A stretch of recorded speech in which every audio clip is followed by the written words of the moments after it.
ค่ายคุมขังภาคกลางตาดเปียวกรมตำรวจคุมขังดัดสร้างกระทรวงป้องกันความสงบได้จัดกองประชุมสรุปติราคาการเคลื่อนไหวเวียกงานประจำปี 2025 และวางทิศทางแผนการเวียกงานจุดสุมปี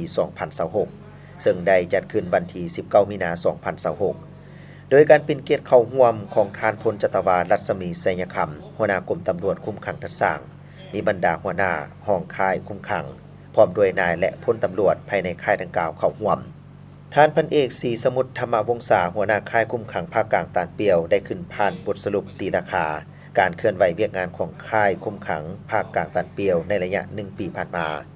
ค่ายคุมขังภาคกลางตาดเปียวได้เคลื่อนไหวปฏิบัติหน้าที่เวียกงานตามสิทธิภาระบทบาทและเฮ็ดสำเร็จหน้าที่เวียกงานที่คันถึงมอบหมายให้แสดงออกใน1 ปีผ่านมาได้ป้องกันยกย้ายนักโทษได้81 ครั้งป้องกันยกย้ายผู้ถูกหา4 ครั้งป้องกันนักโทษนอนปิ่นป่วยอยู่ห้องหมอประจำค่าย304 ครั้งป้องกันนักโทษนอนปิ่นป่วยอยู่ห้องหมอ103จำนวน370 ครั้งป้องกันนักโทษนอนปิ่นป่วยอยู่ห้องหมอ5 เมษายน33 ครั้งป้องกันนักโทษไปออกให้งานมี87 ครั้งขึ้นป้อมยาม4ป้อมตลอด24 ชั่วโมงกวดการลาดตระเวนอ้อมค่ายเป็นประจำเพื่อรักษาได้ความสงบโดยพื้นฐานไปเคียงคู่กับเวียกงานที่กล่าวมาข้างถึงค่ายคุมขังได้เอาใจใส่ศึกษาอบรมนักโทษผู้ถูกหาและผู้ถูกดัดสร้างด้วยหลายรูปหลายวิธีการทั้งแบบลักษณะรวมหมู่และบุคคลตามแนวทางนโยบายของพรรคระเบียบกฎหมายของรัฐคุณสมบัติศีลธรรมปฏิบัติฮีตของประเพณีอดีงามของชาติลาว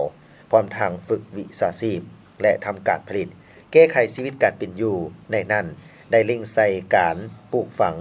หัตถกรรมจักสานแกะสลักไม้ผลิตดินบอกเฟอร์นิเจอร์ตำหูกและตัดหยิบโดยสามารถสร้างรายรับได้ทั้งหมด2ตื้อ812ล้าน2แสน92,000 กีบสามารถแก้ไขชีวิตการเป็นอยู่ภายในค่ายได้จำนวนหนึ่งส่วนทิศทางแผนการในต่อหน้าแม่นสืบต่อคุ้มครองป้องกันรับประกันค่ายให้มีความสงบปลอดภัยและความเป็นระเบียบเรียบร้อยอยู่ภายในค่ายบ่ให้นักโทษผู้ถูกหาผู้ถูกดัดสร้างแหกคุกตนเหพร้อมทั้งหันเอาบรรดานิติกรรมรับใช้เวียกงานวิชาเฉพาะพันขยายเข้าในการปฏิบัติเวียกงานตัวจริงเป็นต้นแม่นเวียกงานคุ้มครองป้องกันและศึกษาอบรมนักโทษผู้ถูกหาผู้ถูกดัดสร้างเข้าสู่ระบบระเบียบหลักการที่กำหนดไว้อย่างเข้มงวดปรับปรุงและก่อสร้างพื้นฐานโครงสร้างห้องการหอพักนายและพลตำรวจบอนออกให้งานทำการผลิตฝึกวิชาชีพกำแพง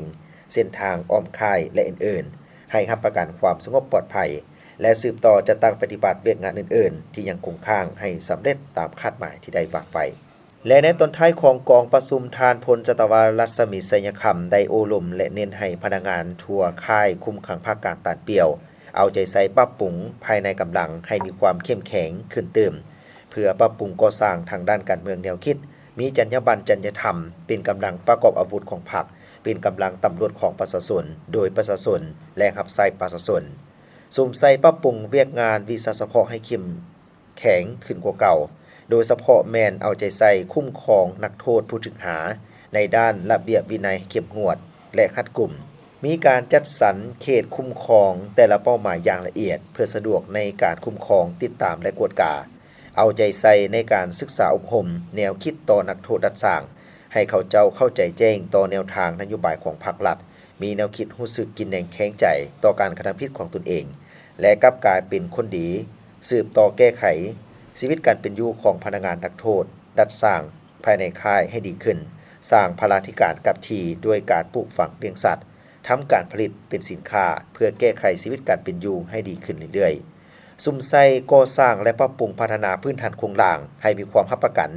ในเวียกงานวิชาเฉพาะตัวจริงให้ดีขึ้นกว่าเก่าเพื่อรับประกันความสงบความปลอดภัย